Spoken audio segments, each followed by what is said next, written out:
अॻूणी ख़ातून अवल बुशरा बीबी जे वेझे साथी फराह गोगी खे ॻुझो पासपोर्ट ठाराए ॾियण जो इंकशाफ। तहरीक इंसाफ चेयरमैन ऐं बुशरा बीबी जो कारो नाणो लिकाइण लाइ फराह गोगी तरफ़ां मुख़्तलिफ़ मुल्कनि जा दौरा।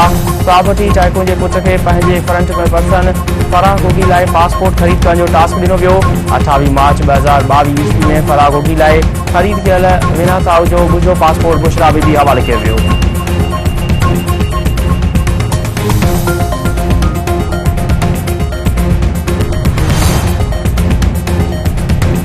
मुस्लिम लीग नून जो वफ़द नई सियासी इतिहाद लाइ एमक्यूएम सां मुलाक़ात करे रहियो आहे। ख्वाजा सादरती जो चवणु आहे त संदन सियासी इतिहाद कंहिंखे माइनस करण लाइ नाहे, कंहिंखे सियासी मैदान में माइनस करण पर मुस्लिम लीग नून जी सियासी एजेंडा न रही आहे। मुतहदा सां मुलाक़ात में कराची जी तरक़ी लाइ आइनी तरमीम ते ॻाल्हियूं थींदियूं। NFC अवार्ड में शहरनि जी हिसे ते बि गौर कयो वेंदो।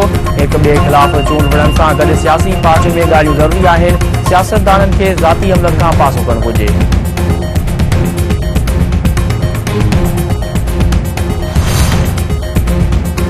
आम चूंड में असुल मुक़ाबलो सिंध न पर पंजाब में थींदो। भली केतिरा बि इतिहाद क़ाइम थियनि, नाकामी मुखालफ़नि जो मुक़दर हूंदी। मुल्क जो नओं वज़ीर आज़म सिंध मां हूंदो। तारीख़ी शाहिद आहे त जॾहिं बि दांधरी थी मुस्लिम लीग नून खे इक़्तिदार मिलियो आहे। PP सिंध में वॾे पैमाने ते तरक़ियाती कम कराया आहिनि।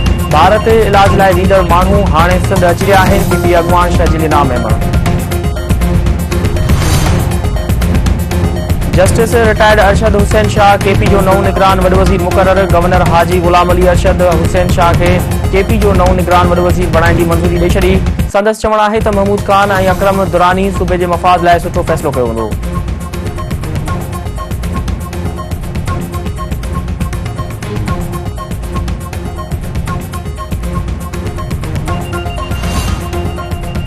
सुध समा वारे वफ़ाक़ी वज़ीर मिर्ज़ा सोलंकी चयो आहे त ॻाल्हियूं ऐं ख़दशा जमहूरियत जो हुस्न आहिनि। सदर कंहिं सियासी पार्टी न पर समूरे मुल्क जो सदर हूंदो आहे। सदर जे ख़त जे जवाब में जवाबी ख़त लिखियो वेंदो।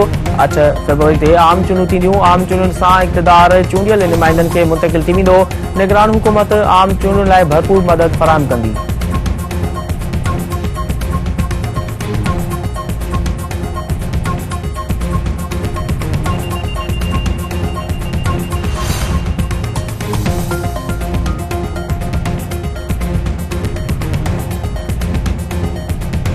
इसराइली फौज तरफां गज़ा जी अस्पतालनि ते घेरा बरक़रार। मुसलसिल वहिशाणी बमबारी। अस्पताल में चिरपुर कंदड़नि ते स्नाइपर ज़रिए हमला। वधीक 3 मासूम ॿार शहीद। आलमी सिहत वारे इदारे जो अल-शिफा अस्पताल सां राब्तो काटा। मुसलसिल हमलनि जे नतीजे में शहीद थियल फ़लस्तीन जो अंग 12,000 जे वेझो। मुसलसिल हमलनि में 59 मस्जिदूं बि शहीद। हमास तर्जुमान अबू उबैदा जो चवणु आहे त 2 ॾींहनि दौरान इसराइल जूं 25 टैंकूं ऐं विल्डोज़ तबाह कया आहिनि। 160 इसराइली फ़ौजी थाकनि खे नुक़सान पहुचायो वियो आहे। इसराइली फ़ौज सां वेड़ बराबर जी बुनियाद ते नाहे, तंहिं बावजूदि ख़िते जी ताक़तवर तरीन फ़ौज खे टिजारे छॾियो आहे।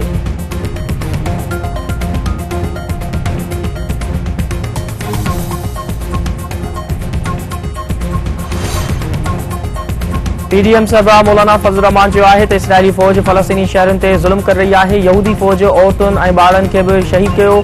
जंग में औरतुनि ऐं ॿारनि खे शहीद करणु आलमी ॾोह आहे। फ़लस्तीन सां गॾु बीहण मुस्लमाननि जो फ़र्ज़ आहे। अमन-मान ऐं मज़बूत मईशत कंहिं बि रियासत लाइ ज़रूरी हूंदा आहिनि। मुल्क दुश्मन ताक़तुनि ख़िलाफ़ जिदोजहद जारी रखी वेंदी।